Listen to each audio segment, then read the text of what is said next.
This is the Fantasy Menace, your number one source for dynasty news and analysis, with your hosts, Jake Sullivan, Brendan Albrizio, and Colin O'Brien. Saturday, April 27th, just before 11 a.m. I'm Brendan Albrizio, and I'm joined today by one of our two hosts, Jake Sullivan. Jake, how are you? That's right. I am doing fantastic, Brendan. It's good to see your beautiful mug on here. We finally get to see a little bit of the shine behind that silky smooth voice at the intro here, Brendan. So good seeing you. Although you are kind of covering up quite a bit with that outrageously large microphone. The mic is big.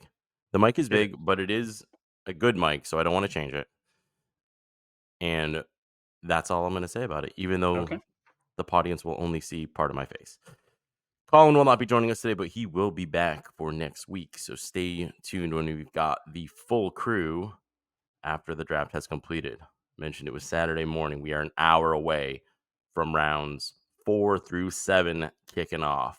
We will not be talking about those today. We are going to talk about the Dynasty Impact for rounds 1, 2, and 3. Oh, yeah. And oh, boy, Jake. Oh, boy. Oh, yeah.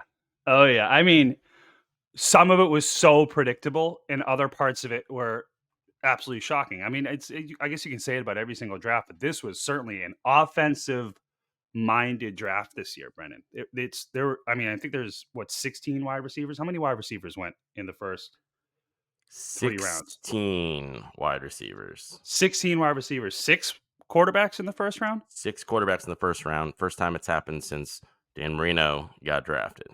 That's unbelievable. And some of them were absolute shockers. We're going to break that down, right? I think we're going to go in order of kind of certainly obviously focusing on the fantasy relevant players, but there's a lot. So this is our mega episode. There's no doubt about it. That's why we're bringing it to video.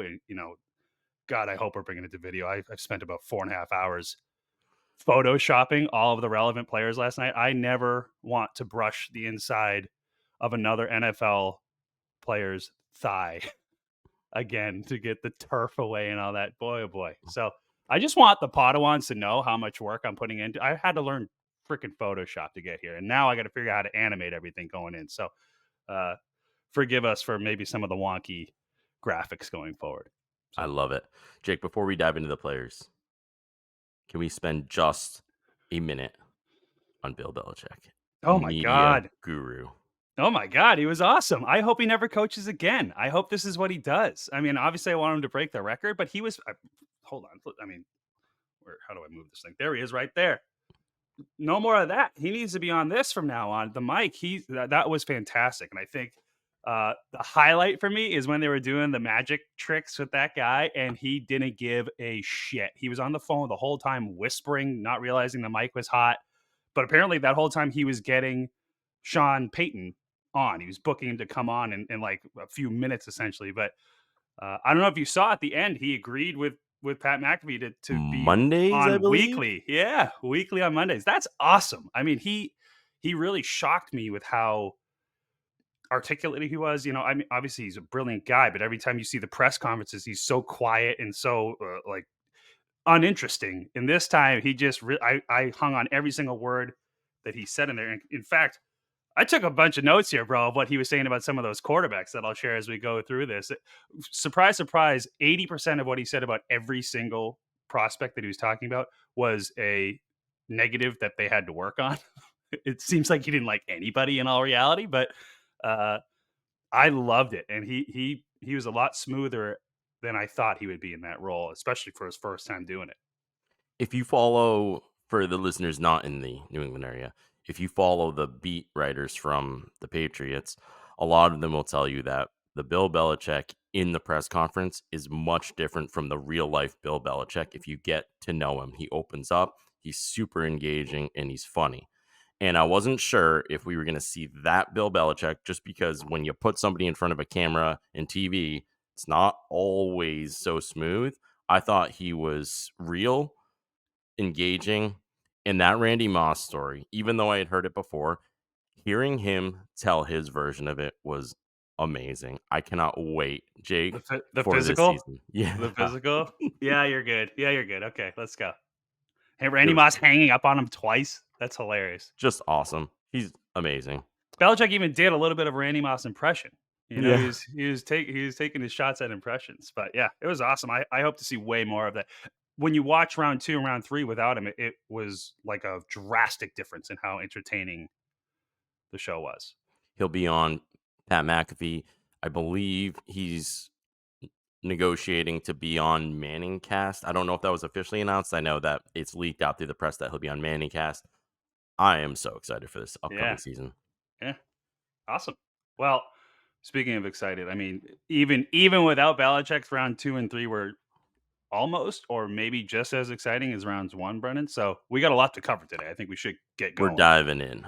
We We got are like we said, we got the super episode. And the first player we're going to cover, we're going to go in order here, Jake, of the draft picks. So first player, obviously, I thought that the video that they did of Caleb Williams getting the call was so cheesy because everybody knew it. But let's talk about Caleb Williams to the Bear. I don't see how we can talk about Caleb Williams without also talking about what the His Bears did. fingernails. Oh, sorry. That for sure. That's where you're going. Well, the fingernails were great, but what the Bears did at number 9 by picking Rome Odunze. Yeah. I thought that Caleb Williams was going to a great situation after they got Keenan Allen. And now I'm like over the moon about what's happening here. The Bears really have to have a highly dysfunctional coaching staff and a total inability to develop a quarterback for them to screw this up.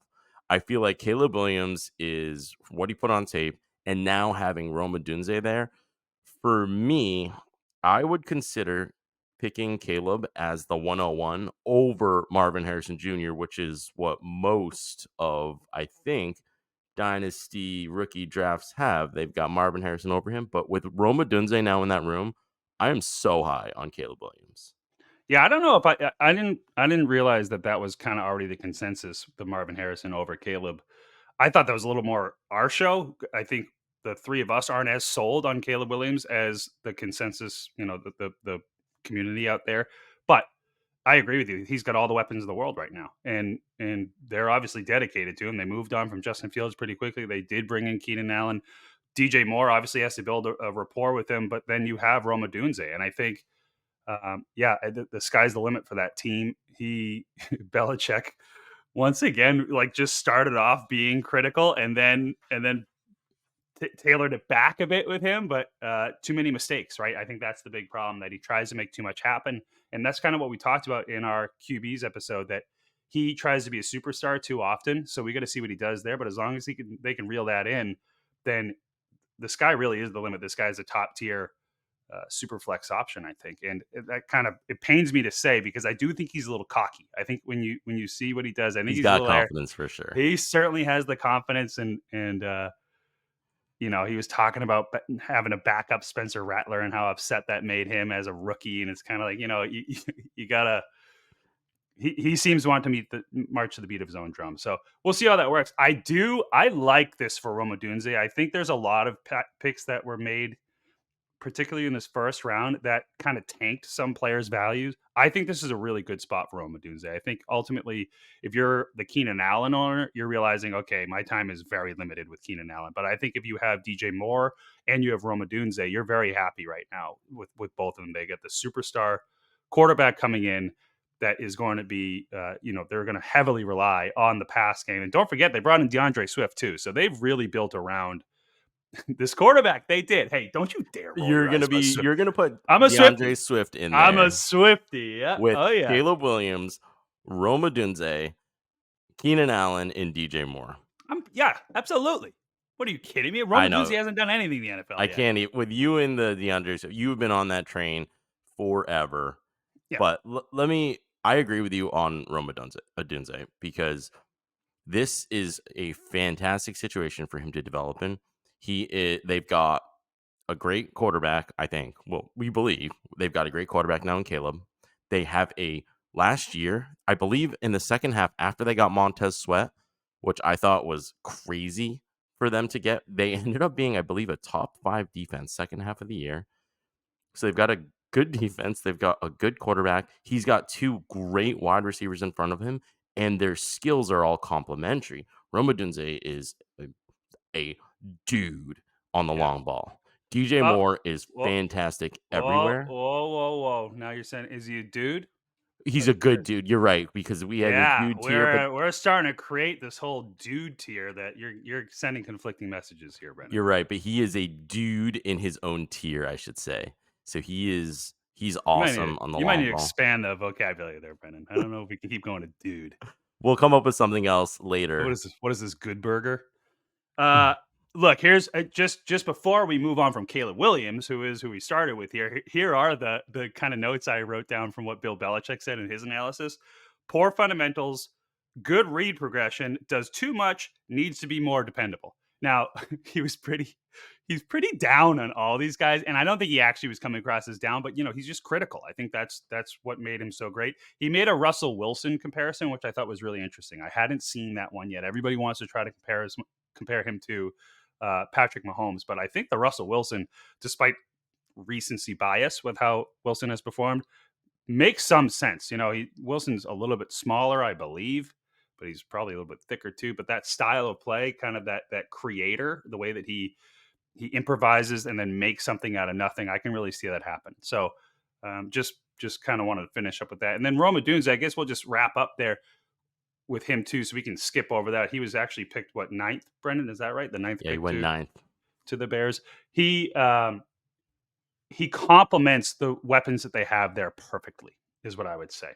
Right? He's So six good. foot. He's 6'3", 212 pounds. He plays big, and that's what we talked about last time. That he plays big. He needs to continue to play big. He needs to work on some of that handwork with beating press coverage, but the footwork is fantastic. And that team might have the fanciest feet in the NFL now between Keenan Allen, DJ Moore, and Rome Odunze. So I think it's a really good landing spot. I think it's going to be a lot of competition for targets in this first year with Caleb Williams, but if you're drafting Rome Odunze, you're not really hoping that's the reason why you win the championship in 2024 anyway. So I think it's a good short-term, really good long-term investment there. Well, I think with the target situation, Jake, I really think it's Cole Kmet who's odd man out. I cannot see a situation where he has a good year here. I think it's Rome, it's Keenan, it's DJ. They can feed those 3, and I'm pretty sure that that's all that's going to happen out there. I disagree. I think it's going to be a little more sporadic. I think you're going to have a Cole Kmet game. I think you're going to have a Keenan Allen game. I think you might even have some DeAndre Swift games where, hey, You love Swift. we're going toe to toe on this one, all right? But I think year one's going to be a little frustrating. There's too much there. There's too many cooks in the kitchen, and that's just inevitable. Where some guys are going to have their game, others aren't. And I would lean more towards the Keenan Allens, the DJ Moores of getting that more predictable volume up front, just because of the style of routes that they run, and they're kind of more of the yak guys. So I could see that happening. But Caleb likes to go for the big play often, so we'll see how it goes. He's got that deep arm. Yeah, Rome's going to be that guy to go up and get it. it's going to be must-see TV when the Bears kick off. Let's move to number 2, Jake. Yep. Jayden Daniels. Again, predictable. This one. Very predictable. This one I'm not a Jayden Daniels fan, though.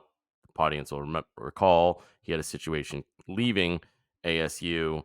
The only thing that gives me the hope is locker room issue, right? Is that what you're the talking locker about? room issue where his teammates trash the locker. They helped him out. Only thing that gives me hope in Washington is that they brought in Cliff Kingsbury, and Cliff has a long track record of working with quarterbacks and really developing them. That was at the college level, granted, but that gives me a little bit of hope that Cliff is going to orchestrate an offense and a scheme that's going to work for Jayden. I can't not get over that. I think that there's something going on there with his leadership, and I think it's going to bleed over into the field, into how he plays, into how the team rallies around him. So I'm very skeptical that Jayden Daniels will end up being a good quarterback simply because I think there's other things going on there. Yeah, I agree. I will say I think the weapons around him are pretty impressive once again, right? I do think, you have Scary Terry. They drafted a couple pieces. I don't think we're too excited about either of these, but I'd say my number 2 tight end in Ben Sinat. I still don't know how to pronounce his name. But we talked about him in last episode where he was I think 0-star or 1-star recruit coming in, but really worked his way up. He has that work ethic and became a pretty reliable receiving option there. And then you have your boy Luke McCaffrey, who also got drafted. Is that Christian's younger brother? It is his brother. Yes. Okay. Well, I don't have a whole lot of hope there. But then the final piece of this is kind of the forgotten guy in Jahan Dotson. Jahan Dotson had that really good rookie season last season. He had a little bit of I think he dealt with injury in that rookie season. And then last year he tailed off a little bit, but I think there's still high hope there too. So there are some weapons there. And like you said, they're revitalizing the way they look at the potency of that offense. And I think Jayden Daniels, I mean, look, you can have the issue with the locker room, and that might really be real. And that's something that I'm not weighing anywhere near as heavily as you are. He was excellent in his final season in college football, and he throws outside the numbers more often than not, but he has incredible accuracy. He very hard to find any negatives about him other than the risks that he takes with some of the choices to run or some of the hits he chooses to take as opposed to sliding or anything like that. He's going to have to correct that, but the technical skill is obviously there. He can throw any type of throw that he wants to, and I think that offense is an ascending offense. So if you're the Scary Terry owner, if you're the Jahan Dotson owner, I think you're pretty psyched about this pick. And again, the only thing I want to say, this isn't anything new. You're hearing it else everywhere. Why on earth do the Bears and the Commanders take so damn long to make those two picks? The Bears obviously knew all along, and so did Washington. Washington knew Caleb was going first. So what the heck? Why do we have to wait for 20 minutes? It drives me nuts. Foles said he was told, and I couldn't tell if it was a joke, but he said in that video he was told to hold the pick for 5 minutes. It's probably to give Belichick some more airtime. Hopefully that's the case. And I won't complain about that. But look, I'm higher on Daniels than you are, especially when we're talking about fantasy football. I think the fantasy upside is enormous. He can rush. I just worry about the injury more than anything with him. I don't worry about the locker room stuff. I want to wait to see if those reports really start coming out, and then I'll change my perspective here a little bit. But it's the riskiness to him getting injured and in kind of the impulsive way that he plays where he can get hurt pretty easily. And again, I don't know what the hell's going on with his elbow. If the Padawans have not seen that one image of his elbow, I think at his pro day, it's disgusting. It's disgusting. I don't know what the hell. I don't know how else to describe it, but something's up there. It's not supposed to look that way whatsoever. It looks like he dislocated it and has some sort of protruding elbow going on. It's that I worry about whatever the heck that means for his long term. I have no medical backing to this, but it's not supposed to do that. I can promise you that. I'm concerned about the shenanigans. I'm concerned that Austin Eckler looked to be the slowest running back in the NFL last year. I'm concerned that Terry McLaurin and Jahan Dotson's really all he's got there. So I'm worried about the weapons. I think the scheme could be fit for him really well. Wait, hold on. What weapons are you worried about? I've heard they have Zach Ertz too, by the way, who I know. Zach Ertz, 70-year-old Zach Ertz, 50-year-old Austin You don't like Eckler. McLaurin? You don't believe in I do like Terry. I like Dotson. I was concerned about him last year. He kind of turned the corner on me, but those weapons are nowhere near what somebody like Caleb has. And I think when you have a young quarterback, you want weapons and you need that to be married with development, along with a quarterback that's going to want to learn, be invested, and be a leader. So I'm worried about the leadership, as everybody knows. And I'm not sold on the weapons totally. I don't know that they're going to be as good as they need to be for somebody like Jayden Daniels. Okay. All right. I think it's a little better of a landing spot than you do from a weapon standpoint, especially when we're going to talk about this next quarterback. So when you compare it in that sense, no doubt about it. Yes. Well, the next quarterback, number 3 overall by our Patriots, is Drake Maye of North Carolina. Hell yeah. This. Thank God. Oh, thank God. Can we just take a Patriots moment real quick? Quick Patriots moment. Thank God. Thank you, Patriots. Thanks for not trading down. Thanks for not going and getting JJ McCarthy or doing anything stupid like that. Thank you for making the correct pick. I love Drake Maye, and everything I see from him off the field just makes me want to root for him that much more. I'm so excited that he's our guy. Belichick didn't seem overly impressed with him. In fact, it certainly made me feel like if Belichick was still in charge, he would not have picked Drake Maye. He probably would have done the JJ McCarthy thing or picked some random defensive player, something along those lines. But uh, I think he gives us by far the best chance. If you go back and listen to our quarterbacks episode, I love everything about him. I love how he reads the defense. That was actually one of Belichick's criticisms. He knows more than me, but I'm standing by my statement there that I love how he reads the defense. He can throw any type of ball. He's got the deep arm. He's got the bullet. He needs to get more consistent, and he needs to work on his footwork. That doesn't scare me. If you go back to my love for Anthony Richardson, footwork doesn't scare me. You can work on footwork. You can improve that. The other technical skills that he has are the ones that you either have or you don't, and he has them. So I love Drake Maye. I think from everything I see, the work ethic is there. He chose to stay at UNC when he could have gone, or North Carolina, excuse me, when he could have gone to schools that compete much better. As talent was leaving the school too, he stayed loyal, and I just kind of love that character side of him too. But ultimately, I think he's got kind of that Herbert. A lot of people compare it to Josh Allen. I see a little more of the Herbert with like a hope of an upside of an Andrew Luck type, right? That style of smart play, prefers to stay in the pocket, but can run if he needs to. And as opposed to where I think Allen is a little more of a cowboy, right? I think he's a little crazier. He loves tucking and running and trucking. So I don't see that comparison as much as I do of a Herbert with an Andrew Luck upside approach, and that makes me very excited. So, Brendan, I think if the other two guys didn't fall into situations where they had better weapons, I'd be very close to having Drake Maye as my quarterback one in this class. And I'm not sure that I don't. I really like the long-term piece of this. And again, we're talking dynasty, we're talking super flex. If you're drafting the quarterback for how they're going to perform this year, you're looking at it wrong. Look at the longevity of that player, and particularly with quarterbacks who can play for 20 years if they eat avocado ice cream enough. So I'm very, very, very excited about the pick for a Patriots fan, and then also very excited if I can get him on my dynasty team. I've got Drake as my QB2. I can't put anybody above Caleb with the weapons in the situation he landed in. But Drake is my QB2, and I put him just below Malik in terms of how I would draft them in a rookie draft for this year.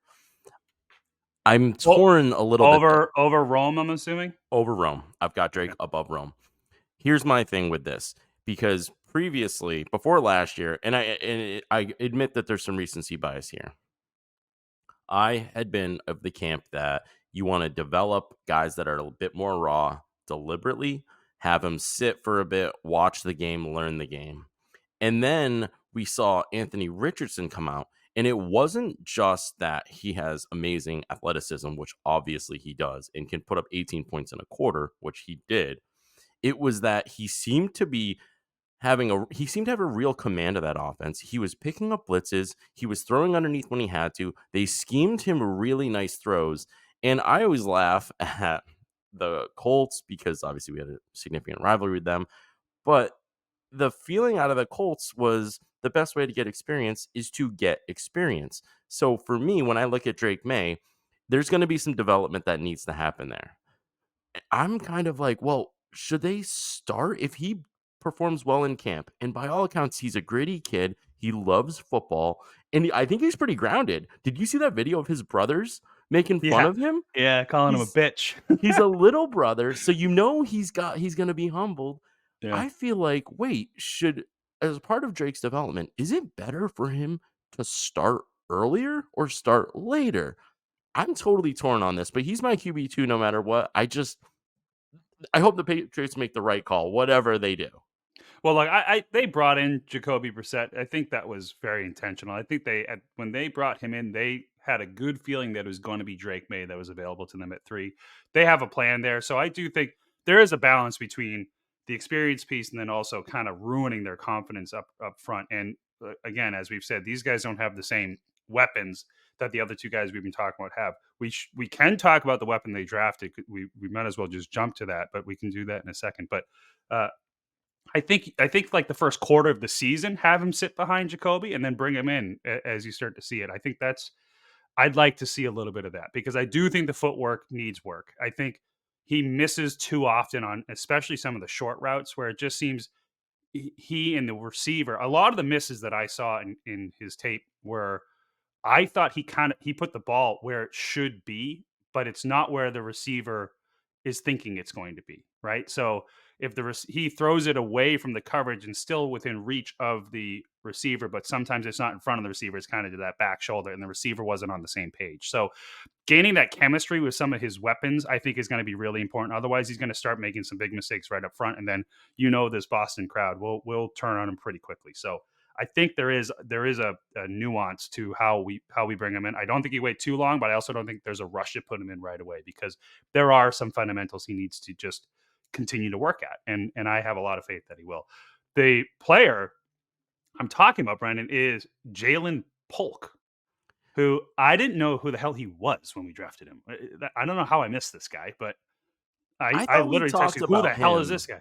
when we were watching the Washington Texas game and Penix was blowing up. I swear to God that we talked about him because he was the second guy on the field in Washington, and he was awesome. I mean, looking back at it now, yeah, but I don't remember. I mean, I was paying attention to Odunze in that game. I think is probably what I was doing. Like a lot of the times when I watch those games, I pay attention to, all right, who's the incoming stars, and I just want to see what they're doing, even when the ball's not going their way. So he slid under my radar, but from everything I've seen, Brendan, I like this guy. He certainly not uber athletic by any means, but he's extremely technical. And from all the stuff I've heard, he's a bookworm, right? Everybody loves to call him a dog. I keep saying that, which I love. But apparently he studies film like crazy. And you can see it in the tape. You see what he does, the way that he creates separation, the technicality behind the runs that he does, first off the line and then also at the top of his routes. I like what I see. So somebody made a comparison. I think it was Underdog Fantasy made a comparison to Cortland Sutton, and I really like that comparison. I think it's kind of a similar big guy. He's going to jump up and get the ball. He can make the contested catch. He's got very smart hands. He's got very smart and very late hands, which I think that late hands piece is something that you train yourself to do. That's a very conscious effort to not let the cornerback know the ball is coming until the very last second, which is not easy to do. And he can snap it, and it's almost like he's got to stick him on those gloves. So I like seeing a lot of it. I don't think he's going to be one of these top tier guys by any means, but for somebody that I didn't know the first thing about, I thought that was a pretty good pick looking at it now in hindsight. He's just outside our dude tier from the wide receiver episode that we did. He had over 1,100 yards last year. He was amazing in the Texas game. And when we talk about weapons, Jake, with Caleb, with Jayden, I don't think anyone is going to pretend that the Patriots have all these great weapons, but I think he's a good wide receiver too that you can start building around. I think he's somebody that if you're going to take Jayden Polk, then you need to know that this is probably going to be not a great year for him. It's really going to be does he take that step next year? And if he does, then I think we've really got something. I don't think he's going to be your wide receiver one, though. He ran a 4.52, I believe, at the combine. So he's not fast, but he's super technical. You're not getting him for speed. You're certainly not getting him for speed. A lot of comparisons right away to N'Keal Harry, which I think everybody panics about. Look, the N'Keal Harry thing, certainly it seems like maybe there was a little bit of work ethic. Maybe he had a hard time with the playbook. And then also, I think there was a lot that, keep in mind, Tom Brady was the quarterback at the time. Tom Brady will not give you targets unless he really trusts you. So rookies don't do well with Tom Brady often. And I think that really hurt him. So I liked N'Keal Harry coming in. I think that style of a wide receiver can work in the NFL. I think it can even work in the Patriots, especially now that Brady and Belichick are gone. They have a role to play, and we don't have that. We don't have that void filled until this selection. So I like that pick, and I think he's going to end up helping Drake Maye with some of those kind of go up and get him passes. So we're jumping all over the place. We are supposed to be following the draft order, but it makes we have to talk about Jayden Polk. We talked about Jayden Polk before Marvin Harrison Jr. But let's get to Marvin Harrison Jr. I because agree. what else is there to say? My favorite quarterback, QB1, now has a true wide receiver one.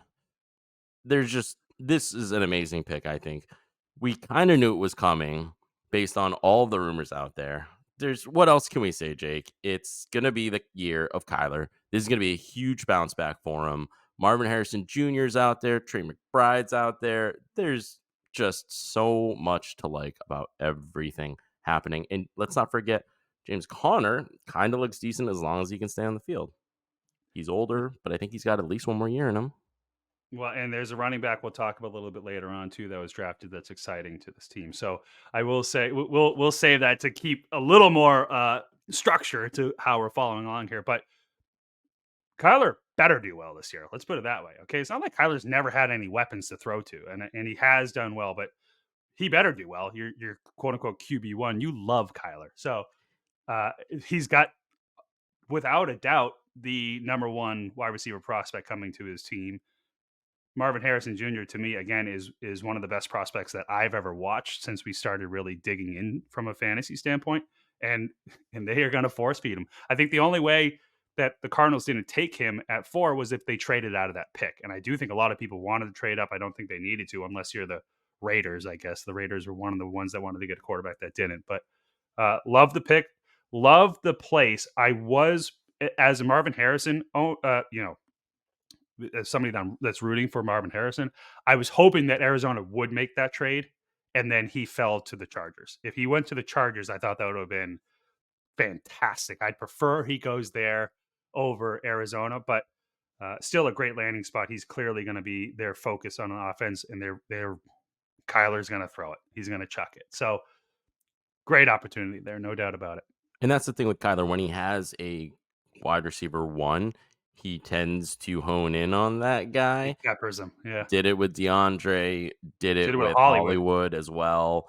I don't think he's had the marriage of the athleticism and the youth, though. When they got DeAndre, he was 29 years old already? Almost, was he 30 when they had him? I want to say 29, but I'm not sure. So he was already older. He had the experience, though. I mean, look, Will Levis just threw him 3 touchdowns in one game last year, so he can still do it. There's no doubt about it. But I think that this is an awesome situation for Marvin Harrison Jr., for Kyler. This whole offense is going to rise. And you love Trey McBride. You've loved Trey McBride even before he was a thing. You got to like Trey McBride and what he's putting up to. So I think this whole offense takes up a level. And Marvin Harrison Jr. is going to be your consensus wide receiver one on most, I'll say. Trey McBride is a top 3 dynasty tight end. I'm telling you that right now. Top 3 dynasty tight end. He's high. I would heavily consider Trey McBride over Dalton Kincaid. I think he outperformed Sam Laporta in the second half of last year, and nobody wants to talk about it. So Laporta pay attention up a little bit, though. Pay attention to Trey McBride. I don't know if I can follow you down there. All right, I'm higher on Trey McBride. Drag you down there. I'm gonna tie you up. I'm gonna hog tie you and drag you down that road with me this season. You'll see. I'm high on Trey McBride. You're very high on Trey McBride, yes, though. Love Trey McBride. Okay, let's move to the number 5 overall pick. Just for a second, because Joe Alt offensive lineman is a big man / boy. He has no graphic for Joe Alt, for the record. I don't. If you're watching right now, no graphic pops up. That's intentional. Did it look like the chair, which I assume is a standard size chair, was like a kid's chair that he was sitting in when they were showing him before the pick? I mean, this guy is so big, Jake. It's unbelievable. People don't look full size next to him. Yeah. I mean, he superstar offensive prospect coming in without a doubt. And I think Harbaugh told us from the very beginning he wanted to get offensive linemen. And I thought he might be bluffing. I thought he might be getting Malik Nabers here, which would have been awesome for the fantasy community. But he didn't. He stood his ground, and he's clearly building up the trenches. There's no doubt about that. And he's going to instill the exact same type of offense that he just had in Michigan here. He got rid of his 2 top wide receivers. who's the top wide receiver right now? Is it? Oh no. Oh man, Oh I no. don't even No, think I it's can tell you. You know, Quentin Johnson. it Quentin is no, Johnson. right? Yeah, So he I think it is. well, yes and no, but Harbaugh has obviously there's no depth chart here.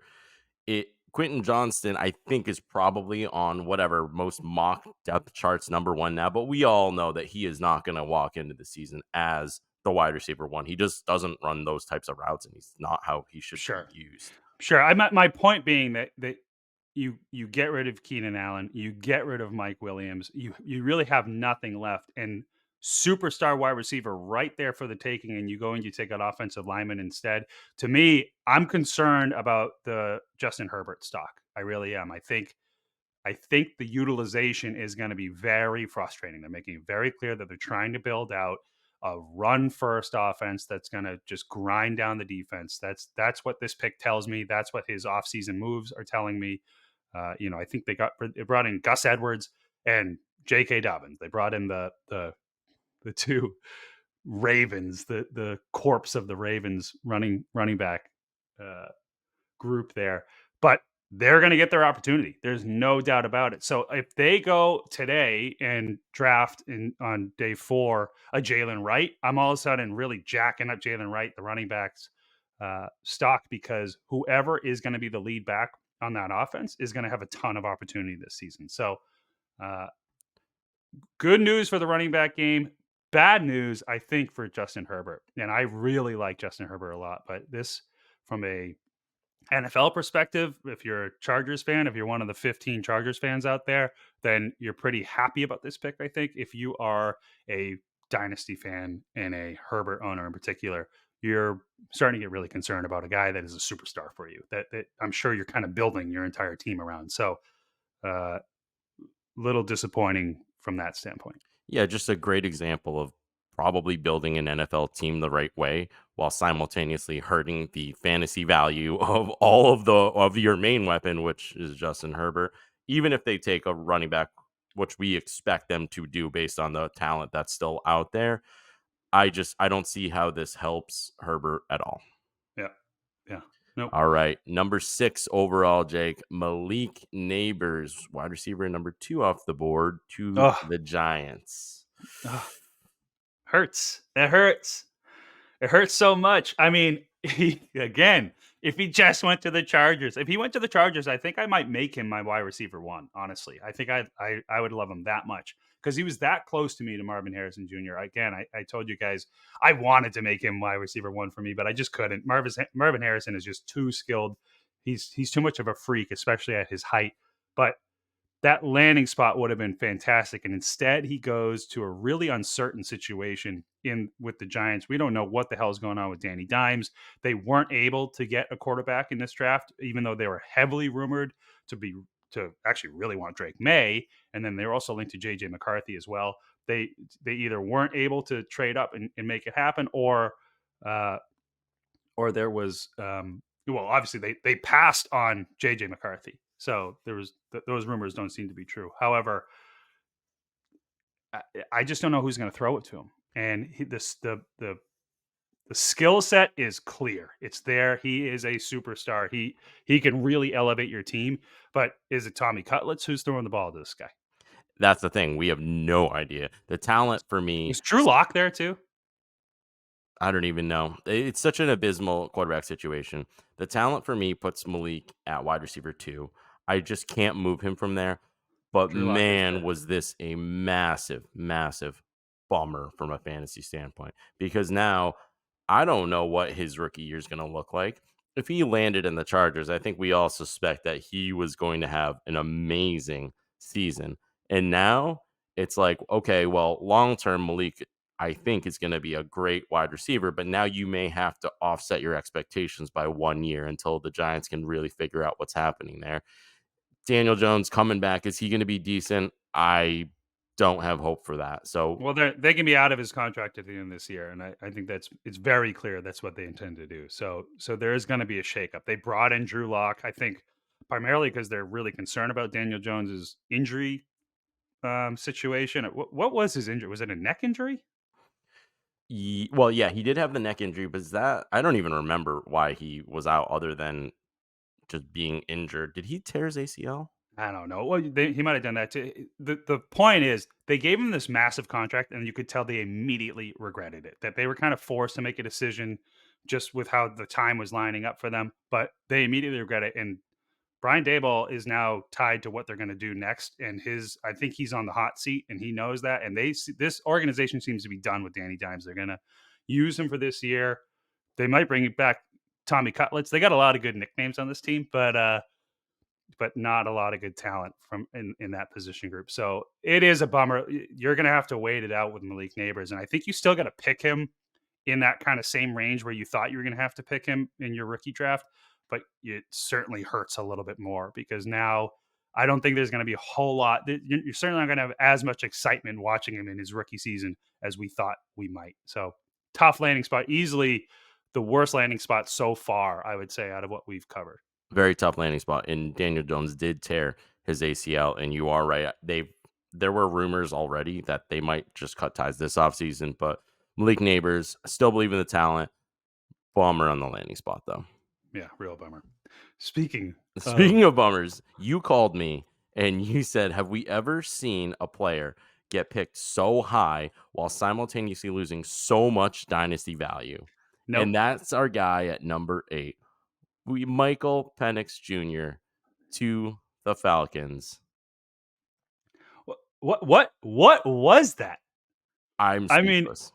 they definitely could have traded down too. Somebody screwed with their head. There's no doubt about it. Somebody played a game with them and they fell for it. There's no way that anybody else was going to take a big leap on Michael Penix, especially with the massive knee injury concern that he's had. He's demonstrated consistent knee injuries that really going to make you nervous. And I think he's 23, Brendan, right? He's a little bit older for a prospect. I mean, it's unbelievable that we're saying that about a 23-year-old coming in. But the reality is they just signed Kirk Cousins to a 4-year deal. 2 of those years fully guaranteed, I believe. And as long as he's healthy, he's going to stay there for those 4 years, right? I think there's been a lot of excitement about what Kirk Cousins is going to unlock with that offense, with those weapons there. Then you bring in Michael Penix with the 8th overall pick. That's just crazy to me. I don't know what they were thinking. Michael Penix Jr., Jake, is going to be 24 in 2 weeks. By all accounts, he's not going to start this year. It's 26 years old at the earliest, right? At the earliest. It's such a bummer for him. It's a bummer for Kirk Cousins. It's a bummer for the entire Atlanta Falcons team. Michael Penix Jr., I think in the right situation, could have been a very, very interesting dynasty prospect. And now the idea that he's going to suit up at the earliest, barring an injury to Kirk at 26 years old, and that will be his first season, is just wild to me. I'm not sure that I would even take Michael Penix Jr. in this situation with a 3rd round pick, because he's at 26 years old. This isn't, I've heard some people say this is like Jordan Love. Jordan Love, wasn't he 21 when he was drafted? He was 3 years younger. Yeah. This is nothing like that. With the 8th overall pick, this is a ton of capital. And now the rumors coming out, it feels like damage control, but the rumors coming out are that Arthur Blank pushed for this pick because they didn't have a plan after Matt Ryan, and he was so scarred by that. He wants to apparently load up on his quarterback room. So he doesn't have any problem giving $100 million guaranteed to Kirk Cousins, and then 6 weeks later, with the number 8 overall pick, take Michael Penix Jr. From a dynasty perspective, this is an absolute disaster because I think Penix could probably have started on week 1 with his age and experience. Total disaster there. From a football experience, I don't see how anybody walks into that locker room for training camp and feels good about the chemistry of this team. Penix felt like a lock for the Vegas Raiders, all right? I thought that was going to be a perfect spot for him. And even then, there's going to be a lot of concern about him, right? But that gave him the best upside, I thought, and seemed like the right fit for his style of play and what they need, what the team need is. But, no doubt about it. If he worked out, he was going to be a fantasy star, right? He's not as big of a rusher as you think, but still, the way that he improvises, the way that he made those big plays, he would score a lot of points. And now that opportunity is just not going to be there unless that Achilles or something else really starts to come up for Kirk Cousins. So I just don't get it. Again, they picked him at the 8th pick. I think Vegas was picking at the 13th pick. Maybe they thought that Vegas was going to jump up to 9 or something. I don't. It makes no sense. And again, Odunze was right there. He went next, and I thought that they could have used a wide receiver too. I think they brought in what's his name from. They traded away Desmond Ritter for the little guy from the Cardinals. What the heck is his name? Out of Purdue. Hold on. What the heck? Because I want to get that right. Rondale Moore. You were not talking about Rondale Moore. Well, that's their wide receiver too. But that's their wide receiver too. That's my point. So him as wide receiver 3, sure, but bringing in Odunze to be on the other side of Drake Maye with Kyle Pitts. Can you imagine that? Bijan Robinson in the backfield with now you got Kirk Cousins commanding that offense. I just don't get it. I don't understand this move at all. And like you pointed out when I called you, I've never seen somebody get drafted so much earlier than their projection and have such a poor and horrible impact on their fantasy value and their fantasy stock. So a perplexing move to say the least.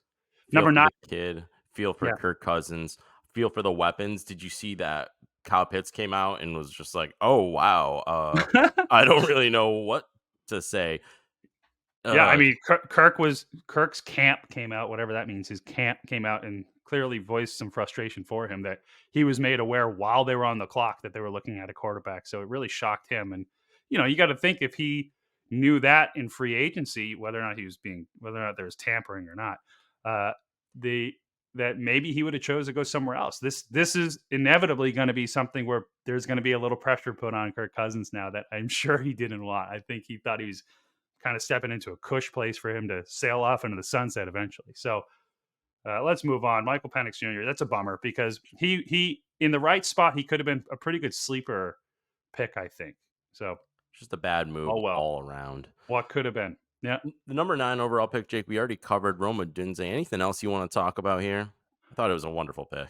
Yeah, no, just again, 6'3", 212 pounds, plays kind of both sides of that, right? Sometimes he plays big, other times he plays smooth. So really love watching him play. I think he has a little more work to be done. I think you put Nabers and you put Marvin Harrison Jr. in tier 1. He's tier 2 by himself, and then there's a tier 3. So I really love his style of play. I like that type of player personally. So he's gonna thrive there, and he's got one heck of a future with the quarterback that they drafted, like we said. So that's with him. That's just that was good to say, just to bring the graphic up for him. Fantastic. Let's go to number 10 overall. JJ McCarthy, the 5th quarterback off the board to the Vikings. On the quarterback episode, I said JJ McCarthy hasn't shown us anything. I don't know why people are so high. I'm not going to walk that back, but I'm going to maybe slightly pull it back, because when you get in a situation where you're going to throw to Justin Jefferson, Jordan Addison, and I think a fully or close to fully healed TJ Hawkinson, certainly by mid-season, these weapons are phenomenal. And JJ McCarthy was running the system well. He wasn't asked to do a lot in Michigan. I kind of can see him running just a system here and being a very serviceable quarterback too with this landing spot. Kevin O'Connell is a fantastic coach. Justin Jefferson, we all know about him. Jordan Addison, I know you weren't the biggest fan. I think you might be turning, and we all love. You're not turning? No, I think he proved everything I said right. Okay, well, let's put that aside. Still a good dynasty asset and a good talent. TJ Hawkinson, we all love. So this is love him. Such a great landing spot for. Don't forget Aaron Jones too. Aaron Jones went there this offseason, which 32 and a half year old. I'm kidding. Brennan, we are we're podcasting about fantasy football. You realize that, right? Running backs are part of the game. You can't hate every running back. There are very few that I like. You have to start running backs, Brendan. You can't just hate every single. Begrudgingly, I start running. You've seen my roster across all dynasty leagues. Begrudgingly, I start running backs. Sure, okay. But there's a lot of talent around him, and you got to love the coaching and the development that he's going to get as well. Yeah, a lot of talent around him, and again, there's not a whole lot of tape to watch that really makes you say, "Wow, I love this guy." But at the same time, he's smart, and a lot of kind of the people that know more than I do have been saying he's by far the most pro ready out of any of these quarterbacks coming in. So he's going to step right into this role with those weapons you just listed and be able to produce right away. So I do think the coaching staff around him is very smart. They're a solid group. So I think he has a really good opportunity to develop. He's not a sexy play, but those weapons around him are spectacular. And I think also if you're kind of in the JJ Justin Jefferson camp, you're excited there too because there was a lot of question marks about what's going to happen. Jefferson, I think, still hasn't signed a contract, right? But that's He's looming. not. Oh yeah, it's There's looming a in a massive big one way. coming, and I think this is really going to help get that over the edge because I think he's excited to have somebody young to help develop, and also he knows this guy's going to pepper him. So that's an exciting spot. I think that's where everybody thought he was going to go. There, all the pre-draft rumors was that Minnesota was desperately trying to trade up to get JJ, even possibly trade up to 3 with us. And the rumors were they would take JJ over Drake Maye. So if that's actually true and they were able to get him at 10, great work by Minnesota. But they bounced back pretty quickly from losing Kirk Cousins, I would say, with this pick. So nice work. I don't think I can put JJ at my QB3. I feel like just because Jayden Daniels still has the wheels and the arm, I have to put him at QB3, but it's close. If JJ McCarthy can just operate the system, he has decent timing. He doesn't have the best arm, but he has decent timing. Justin Jefferson is going to cover up a lot of his mistakes, and we all know about the Hawkness monster and what he's going to provide. Oh, He's close oh, to that is QB3 for me. fantastic. I don't think I've heard that before. Yeah, he's awesome, man. Have you So been holding that one in your back pocket, the Hockness monster? no, I feel like Oh, we've talked about that before. oh Maybe my not on the God. pod, Must but have had too many brain injuries. I forgot that one. That's fantastic. I love him. So I feel like if JJ McCarthy can have a good year, step in the right direction, and Jayden Daniels has a little bit of a shaky year, despite Jayden having the wheels that he does, I do feel like JJ could jump Jayden. We'll just have to see. But he's in, I think, a better situation than Jayden is. Yeah. Yeah, I love it. I mean, the amount you're weighing this locker room thing with Jayden Daniels is It's real. unbelievable. It's real.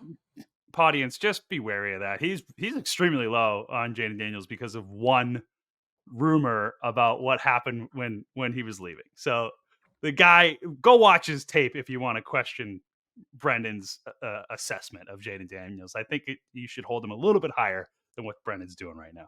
Let's move on to somebody I don't think you should hold that high, which is Bo Nix, drafted at number 12 to the Denver Broncos. Brendan, I don't like this guy at all. I can't put my finger on what I don't like about him, but I can't say anything that I really like about him. And again, I thought this was kind of a high pick. I thought Denver, did you watch the Sean Payton interview? Yes, and it was He unbelievable. he is what I was afraid Belichick might be, where completely unaware of how much airtime he's taking up and just rambling and rambling and rambling.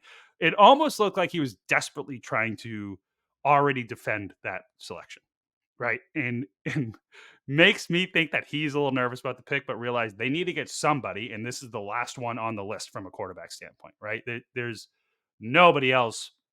There's some guys that as we've seen, no other quarterback has gone in the top 3 rounds now, right? So that was the end of the list, and I think they kind of made a panic pick. We'll see how it works out. Sean Payton knows how to develop quarterbacks. There's no doubt about that. But I don't like this pick at all. How do you feel about him? I don't know. Peyton has some kind of confidence slash arrogance that he is going to take Bo Nix and turn him at 24 years old. He's already 24. He's the oldest quarterback that was drafted in the first round. He's going to take Bo Nix, Jake, and turn him into. Does he really believe he's going to be Drew Brees-esque? Is that really what he thinks? It's what he's projecting. And you're right about the damage control. The stories that came out immediately following this pick about Sean Payton wanting Patrick Mahomes, losing him because the Chiefs moved up was laughable. Just absolutely laughable. Although by the reporting, apparently that is a true story. People at the time say that Peyton was ready to take Patrick Mahomes. I think it was at 11 before the Chiefs jumped him. But the idea that this Bo Nix could be compared to Patrick Mahomes is wild. Bo Nix is all he was asked to do is basically throw screens, throw underneath. His average depth of target was 6.8 yards last year. His people point to his completion percentage at his adjusted completion percentage was 85.5, which was first overall, and he only had 1% of turnover worthy plays. But when you're asked to throw basically 6-7 yards beyond the line of scrimmage and all you're doing is throwing screens, you better not be turning it over, and you better be completing those passes at 24 years old, playing against 19 years old.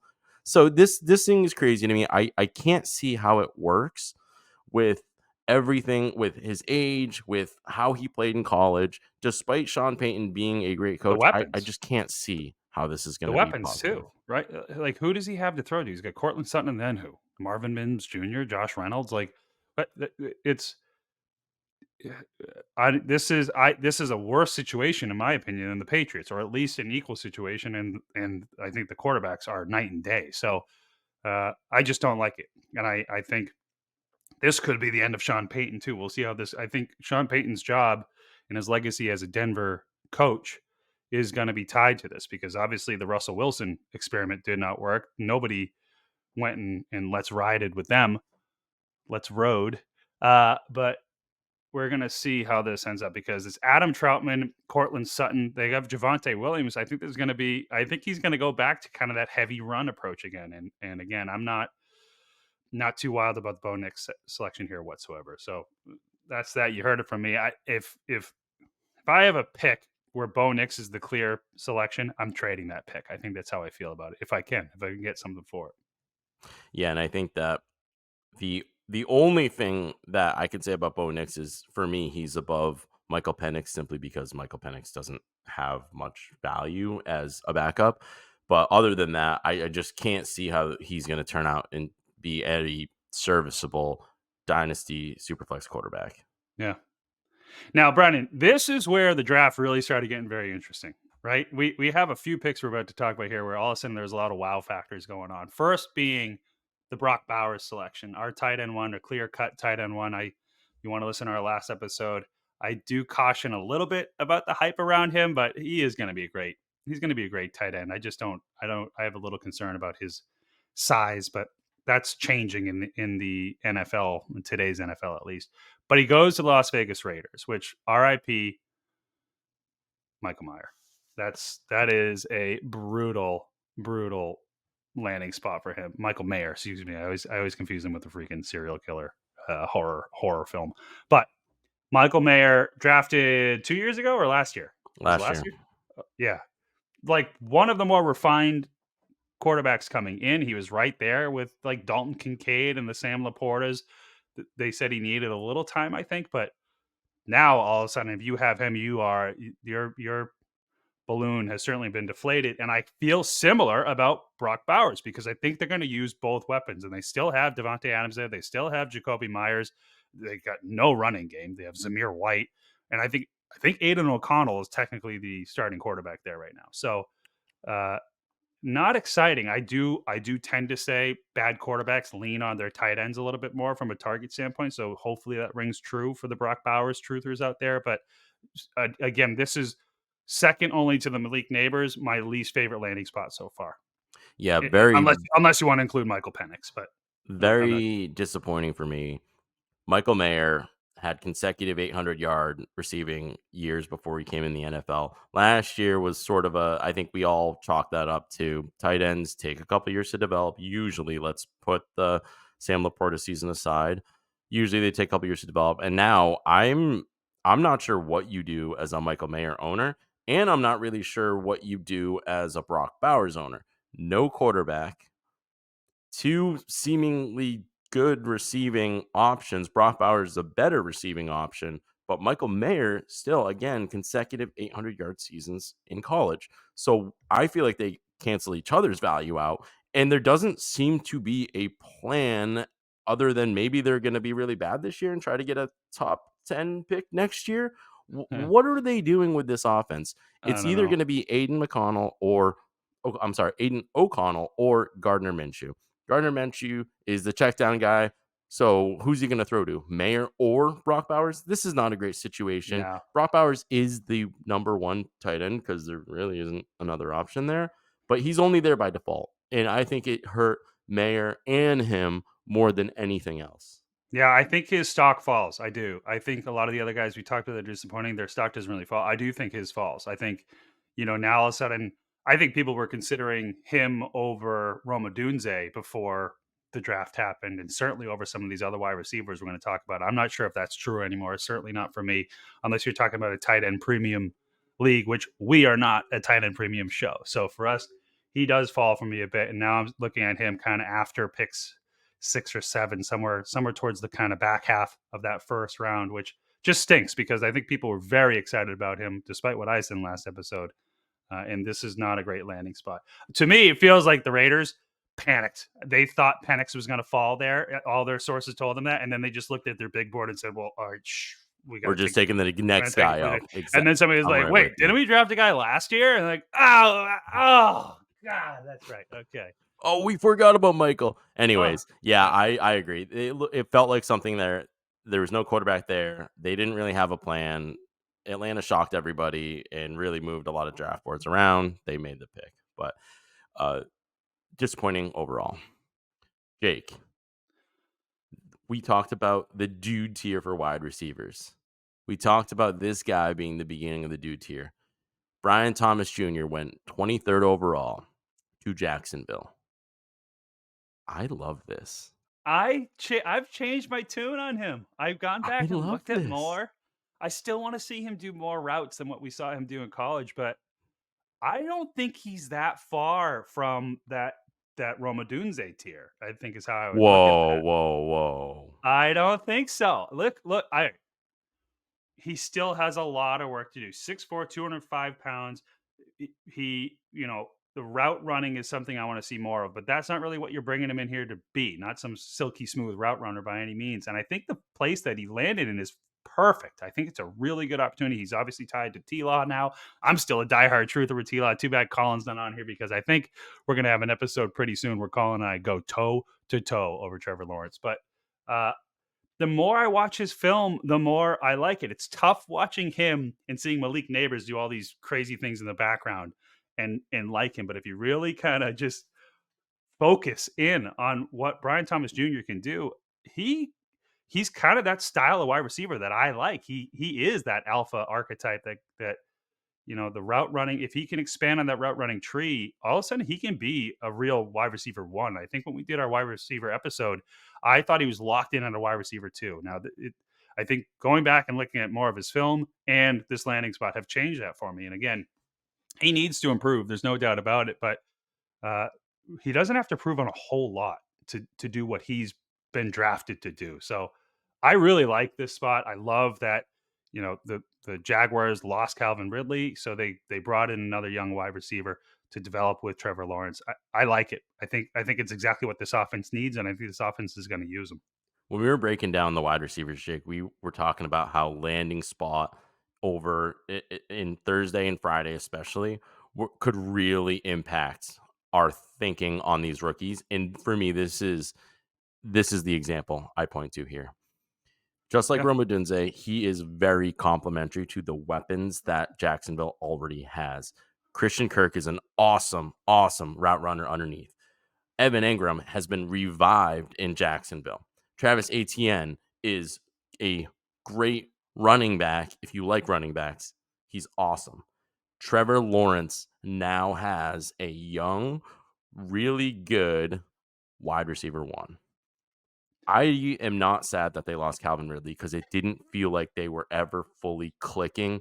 Felt like in order for Ridley to have a good game, Trevor had to hyper target him, and everything felt just a beat off. They had an entire offseason to fix it, and they couldn't do it. So I'm not sad that they lost Calvin Ridley. Brian Thomas Jr. is not Calvin Ridley, but he is a wide receiver 1. This guy, 17 receiving touchdowns. Trevor Lawrence, by the way, has an amazing arm. So if all they do with Brian Thomas Jr. is say, go, you're running a 9 route, I don't know that he has a bad season, Jake. Yeah. I'm kind of moving back on the Trevor Lawrence train with this pick. I think Brian Thomas Jr. is out of the dude tier for me. He's not above Rome, but he's out of the dude tier. He Oh, is by the way, squarely at for the record, 4. I was not saying over Rome, for the record. I want to make that clear. I was saying I Close. might put him in that same tier as Rome. Oh, okay. That's what I meant. So yeah, no, I have Rome without a doubt above Brian Thomas Jr. The only thing I want to point out, and I know this is going to sound silly, is they did sign Gabe Davis this offseason. You He didn't. Hold on. You are not. I just want to point this out. If you Okay. draft Brian Thomas Jr., be a little patient because I have a feeling they're going to have the guy that they just paid the money.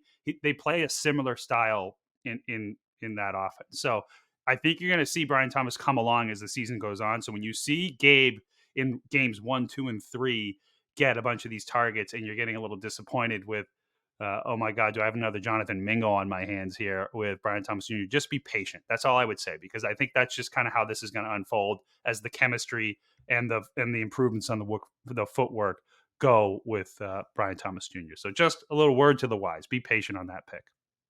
I'm not worried about Gabe Davis. I think dynasty owners have been waiting for Gabe Davis since day one, Jake, and they can keep waiting. If you are saying, if you're telling the audience that Gabe Davis might take targets from Brian Thomas Jr., I say let's see what happens in camp, because I like this fit, I like the pick, and I don't really see a world where Gabe Davis becomes the guy we all thought he was going to be suddenly. Right. Yeah. Okay. I don't either. I just think they're going to give him his opportunity at the beginning as Brian Thomas Jr. comes along. That's all I'm saying. So All right, don't panic. that's Don't fair. panic when you see that. That's fair. All right. Brian Thomas Jr. was the 4th wide receiver at number 23. The 5th wide receiver off the board, and the next player we're talking about is Xavier Worthy. He was in the dude tier. He was the other Xavier that Jake did not talk about. He went number 28 overall to the Chiefs. Xavier Worthy, allegedly the fastest man alive. Jake, Ugh. before we get into this, I have a list of dudes, and these are dudes that I want to read you, and I want you to tell me what these guys have in common. Rashee Rice, Sky Moore, Oh, okay. Cornell Powell, Speed. Cut it out. If speed. and Mecole Hardman. What do Speed. those players have at Speed. speed? Rashid Rice's speed is more tied to his Lamborghini than anything, though. But Well, the it's not just speed. These are the last, before they selected Xavier Worthy, these are the wide receivers the Chiefs have drafted and developed. Mecole okay. Hardman was drafted in 2019. So since 2019, Jake, that is the list of wide receivers. We are Patriots fans, so we know what bad wide receiver drafting and development looks like. I think the Chiefs have a problem developing wide receivers. And what Really? Yeah, scares me that's about interesting. Xavier Worthy is he is a speed demon, but everybody needs development. And if I look at the history of the Chiefs doing this, it's extremely poor.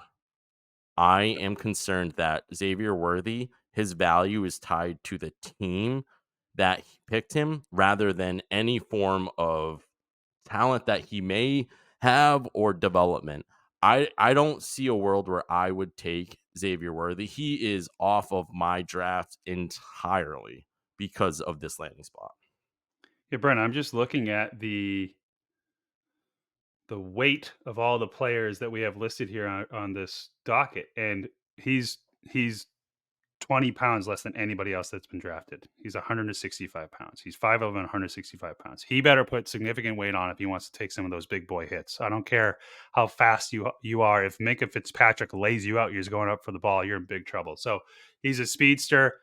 If you want to kind of hear my negative opinion on him, go back to the wide receivers episodes. I know Colin is much higher on Xavier Worthy than I am. The landing spot is obviously great. And Patrick Mahomes, out of anybody in the NFL, can capitalize on his speed very well. But again, I think he's going to be frustrating. I think he's going to be one of those players that he'll have a big play every 3 games, right? He'll have a huge touchdown every 3 games, or he's going to have one of those games where he gets 4 targets, 2 catches for 61 yards and no touchdowns, right? Something like that. Where okay, great, that almost is. It's 61 yards is okay. You don't want. I'd rather that on my bench, and I think you're going to be when you put the draft stock into Xavier Worthy, you're going to have to in your rookie draft. You're going to have to start this guy, and you're going to live by the sword, die by the sword. So I don't like the speedsters. They pan out a lot of times, but he kind of feels like, I know the route running is unbelievable. His separation can be really good too, but I just really, it's similar to my feelings about Jordan Addison too. And this guy's much smaller. It's a much bigger concern for me. So I think he's not going to be consistent for you ever. That's how I feel about it, regardless of if he develops. But my contention, Jake, is that this is a really bad landing spot if you look at their history of drafting and developing wide receivers since 2019. For whatever reason, they haven't been able to do it. The best situation was Rashee Rice, who's a criminal, allegedly. Yeah, I mean, he is an idiot for what he just did, and he's certainly going to pay for that. There's no doubt about it. So we don't know how long he's going to be gone, but I do think Rashee Rice was developing into something nice there. So, and then Tyreek Hill, I don't know if you want to count him or not, but he certainly wasn't this awesome prospect coming in. The way he developed in that offense was certainly unique. So I'll give you Tyreek Hill, there's he was drafted, Jake, in 2016. Sure. Since there are hits 2016, there are a lot of misses. This is looking like the Patriots. If there wasn't this criminal act by Rashee Rice, he'd be somebody that's really rising on this offseason for our show. So I'll wait to see on that, but I'm just it's the player. I'm very concerned from a fantasy perspective that he's gonna win you some games, but he's gonna lose you more than he wins you. That's how I feel about him. Very concerned. I'm concerned all around. Gay, Xavier Worthy. Keep an eye out. Let's see what he looks like this year. I mean, the one good thing is that he's like, who else is there right now? If Rashee Rice is going to miss significant time, who else is there from a wide receiver standpoint? There's boy Hollywood. Oh, is he? Did they bring Hollywood Brown in? Oh, okay. Never mind. Sorry, I missed that. Okay, yeah, nope. Then I stand my ground. Let's move on. All right. Number 31 overall, the 6th wide receiver taken by the 49ers. There's a lot to unpack with this pick, Jake. Ricky Pearsall. I know. Florida. So first of all, Ladd McConkey, Ricky Pearsall, two prospects that came in. We're going to talk about Ladd shortly, but Ricky Pearsall was actually, I can't believe I forgot where Ladd McConkey landed. We didn't talk about that earlier, but we'll get there. I had Ladd McConkey a little bit higher. Very similar style players, though, right? They very technical players, a lot of grit in how they play. They're the white guys. I think that's part of the reason why people are making these comparisons, which it isn't always fair, but it is kind of funny how often that stereotype rings true. Grit with his hands. Yeah, but they're yak guys. They're PPR yak guys, so you got to love that. And he landed in a really good spot. I am assuming. I think what we saw going into the first round on Thursday midday, we saw a report that there have been heavy talks about trading either Debo or Brandon Ayuk, and look to see if San Francisco drafts a wide receiver with the 31st pick. If so, they are almost certainly going to trade one of those two players. We didn't see it last night in rounds 2 and 3, which I thought is where we would have seen it. I was really hoping the Patriots were going to trade the 34th pick to get Brandon Ayuk. They did not, but very, very technical player that I think is going to get, as long as one of those two wide receivers are traded away, he's going to get an enormous amount of targets. And I think that's awesome. It's going to be short yardage, yak guy. But if you're playing in a PPR league, I like this guy. I like him a lot. So I certainly would pick him over Xavier Worthy personally. For sure. I'm right there with you. I think the other shoe has to drop for me to fully understand and appreciate Ricky Pearsall's value. But the Niners have a fantastic track record of developing wide receiver talent. I just don't know what they're going to do with him. Let's see what happens, if anything, with either Debo or Ayuk. Pearsall, what I love is that he spent 56% of his snaps in the slot in college. And everybody is saying, well, Ricky's going to do a lot of that as well in the NFL. He is that profile of player that the 49ers love. I just think that if Debo and Ayuk are there, Pearsall is going to have a tough rookie year. But I can't imagine both of those guys are still on this team next year. I think one of them goes. And that's where, if I'm picking Ricky Pearsall, again, this is like his quote-unquote red shirt season as a rookie, but next year when the logjam clears a little bit for him, I think this is awesome. Yeah, I mean, as a Patriots fan, I really want Ayuk to be the one that gets traded away, but there's more and more rumors that it's going to be Debo that gets traded away. They want to offload that contract that they have, and I do think he's getting to a point in his career where his style of play and the amount of injuries that he's had are starting to build up. So we could see a bit of a drop off. But if it is Debo that gets traded away, that's even better for Ricky Pearsall, because I think that's the style that he's going to fill that role and get a lot of those targets, a lot of those manufactured touches that I think is going to be really good for him. So pay attention to that. I don't think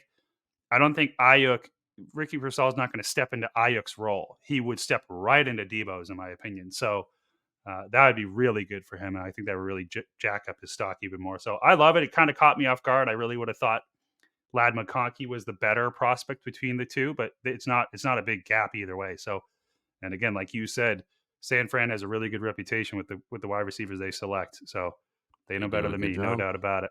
They do a good job. Jake, the last pick in the first round, traded up for him. I couldn't believe Who called it? I was out at a bar watching, and I couldn't tell. I wasn't sure if this was real. Maybe it was a typo. Xavier Legette, number 32 overall, to the Panthers, who traded up to get him to make sure they could lock in. You guys didn't even want to talk about him on that. You didn't even want to talk about him. I thought you first round pick when you were talking Xavier Legette. No, you thought I was talking about the Garden Gnome. You thought I was talking about the Garden Gnome Xavier Worthy. No, Xavier Legette. Look, FSU. I have a soft spot for FSU. I got a bunch of friends that went to FSU, went and watched a bunch of. Hold on. Yep. No, he went to Xavier's South Carolina. Hang on, I'll get there. I also have a soft spot for Keon Coleman, so get ready for that one. But again, just talked about Debo a second ago.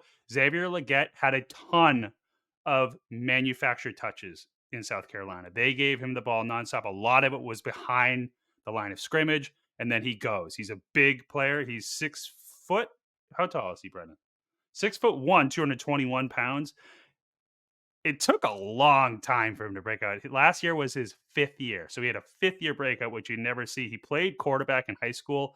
We talked about this on our last episode. I don't have to go through a whole bunch of it, but certainly has some serious development to be done, and he needs to be in that style of offense where you want to have those really short targets and see what he does with the ball once it's in his hands.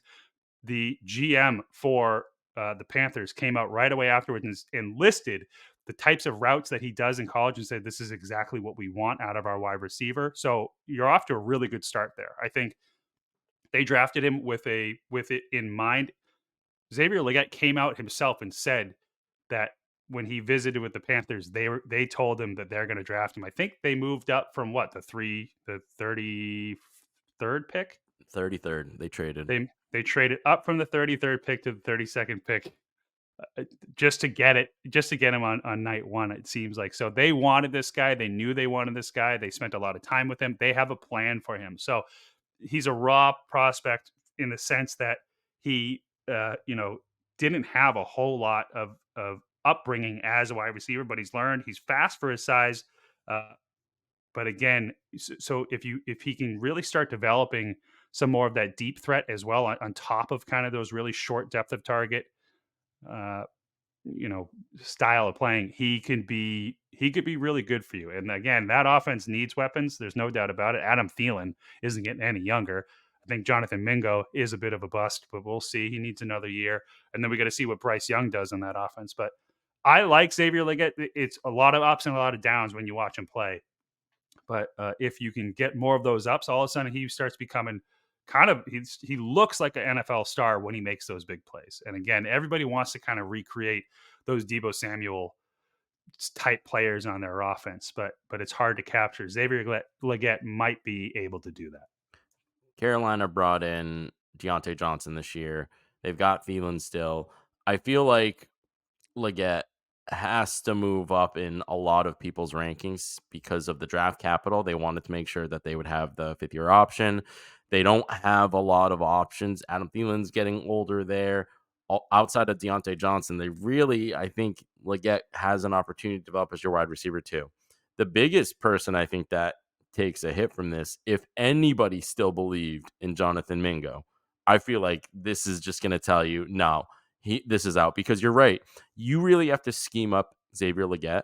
He is that type of player. You want to get him touches, so they're gonna have plays in their playbook just for him.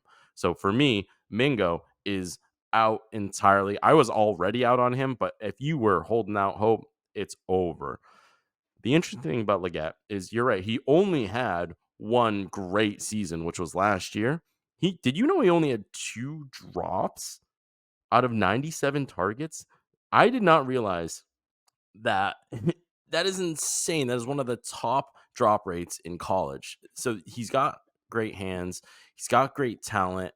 His hands got better too over time. If you go back to some of his earlier seasons, he had way more drops. So he's improved on that. That was one of the points I think I pointed out in our last episode. And that's important to see, that he is working on his craft and he's getting better there. So that's a great point to point out with the drops, Ren, but it's just as equally as important to point out that he's improved. He's improving, he's growing, he's developing. They're gonna get him some targets. So he's moving up on my list. I'm not quite sure what to do with him yet, because I still do not believe that Bryce Young is going to be your guy. But if Bryce is throwing Xavier Legette screens, then he has maybe a higher floor than somebody normally would. So very interesting pick.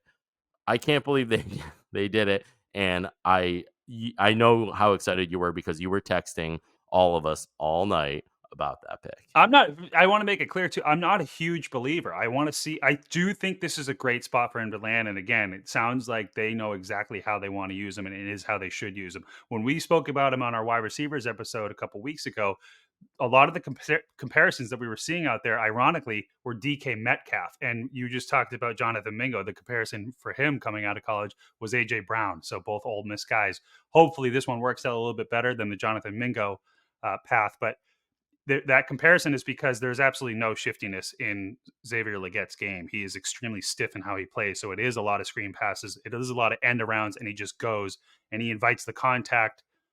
But if he can start working on that even just a little bit and have some of that progression that DK Metcalf had, then all of a sudden he turns into a much better prospect, or a much better weapon for this offense. And it'd be interesting to see what he does. Obviously, they invested high in him to hope that it works out. So we'll see.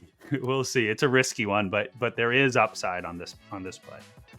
Jake, that's our round 1. Let's take a quick break, and then we're going to dive into rounds 2 and 3.